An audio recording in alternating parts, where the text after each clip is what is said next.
So how do you get bigger arms? Do you need all these supersets, drop sets, dozens of bicep curl variations, and all the other BS out there, or is there a better way? Well, the truth is, training your biceps and triceps isn't all that complicated once you understand the key principles. And in this video, I want to help you cut through all the nonsense and share with you my favorite exercises to build bigger arms, and also the best practices I've learned after 12 years of experience in the gym. Now, diving into it, I want to start off by sharing my favorite exercises for building a bigger biceps. The first exercise, and one that I've been doing now for 5 to 6 years, and I can attribute a lot of my bicep growth to, is the Bayesian curl. And this is an exercise that I first learned from Menno Henselmans, and it's been a staple in my routine ever since. And what I really like about the Bayesian curl is that it offers great resistance and tension across the entire range of motion.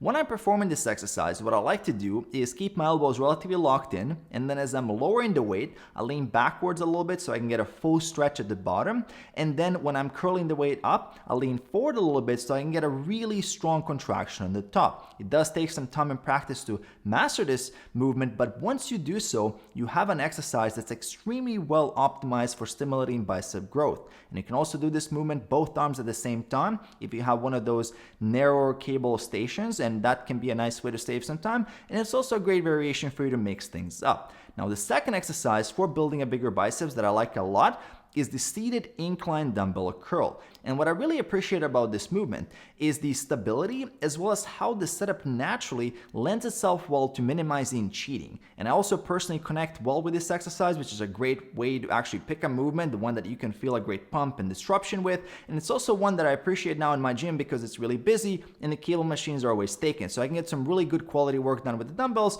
and just save a lot of time. Now, if you're used to curling really heavy dumbbells, prepare to be humbled. I've seen some pretty big and strong guys have to drop their weight by more than 50% when they're performing this exercise, so they had to leave the ego out the door, and that's a good thing. Now, for the third exercise, when it comes to bicep training, I like to pick one that's more biased toward the brachialis muscle. And for that, I'm going to choose the Bayesian hammer curl.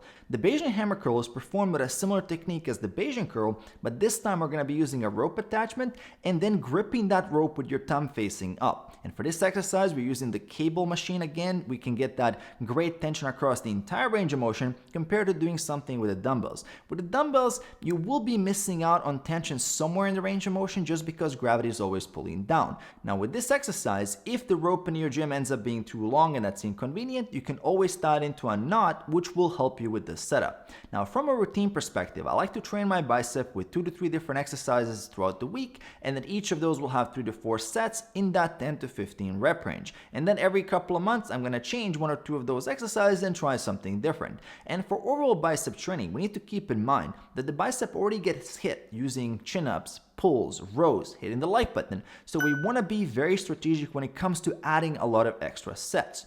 Now let's move on and talk about triceps training, and I want to share with you some of my favorite exercises. The first exercise that's pretty much a part of my routine all the time is a variation of an overhead cable extension. I usually like to do this one arm at a time, and there are 3 main reasons why I always include this movement into my program. The first one is because it biases the long head of the triceps, which doesn't get that well trained using your pressing movements such as your bench press or your overhead press. The second reason why I like it is because it provides amazing tension in the stretch position at the bottom, as well as when your arm is fully extended on top. And then the third reason why I like this exercise is because of the versatility. You can adjust the cable to be at a height that's perfect for your starting position. Even if you're using heavier loads, you can still get that stretch at the bottom. If your elbows are bothering you, can find an angle that's more comfortable. You can do this movement with 1 arm at a time or both arms. In case you're using both arms, you can do it with a rope, you can do it with a straight bar or an easy bar. You can really find what feels the best for your elbows and your wrists, which makes this a great overall triceps builder and definitely an exercise to consider adding to your routine. Now, the second exercise I like a lot is the lying tricep extension. And it's actually one of the first exercises that I ever learned in the gym, and now 12 years later, it's still one of my favorites. I like to do this one with an easy bar, which offers great progression potential. I can just microload on each side and use smaller plates. It also gives me a great amount of stretch and tension in that bottom lengthened position, which we know is great for muscle growth. And I would say with this exercise, the only downside is that for some people, it may start bothering their elbows, and if that's your individual anatomy, you can consider doing this with dumbbells. The dumbbell variation is not only useful in the gym, it's also a great choice when you're training at home and dealing with limited equipment. And one honorable mention that I want to make here is the rope triceps pushdown. I used to do this exercise quite a lot in the first few years of lifting, but then later, and today I don't do it as much, but it might make a comeback and go into the routine. Now, when it comes to triceps training, I do notice that I get a lot out of bench presses, dips, push-ups, and overhead presses, so I don't need a ton of direct triceps work. I normally include 2 exercises per week, 3 sets each in that 10 to 15 rep range, and that's pretty much enough for me to see progress. Now, if my pressing volume goes down, I can increase and do more triceps work, but I've noticed if I overdo how many tricep isolation sets I include, then I start hitting plateaus with my overall compound lifts. So it's really all about finding that balance.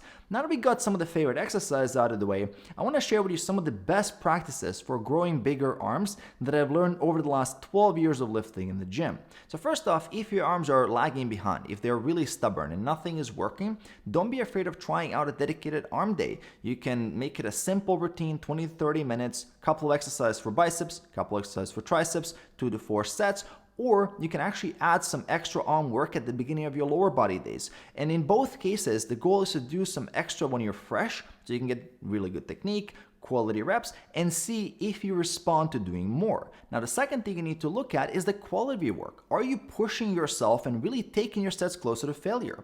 I like to take the last set of all my arm exercises to failure. And then are you progressively overloading in that 10 to 15 rep range? It's gonna be slower. We're talking about a smaller muscle group, so you're looking at a couple of extra reps here and there, and then eventually a little bit more weight, but you still need to be tracking progress and accomplishing progressive load over time.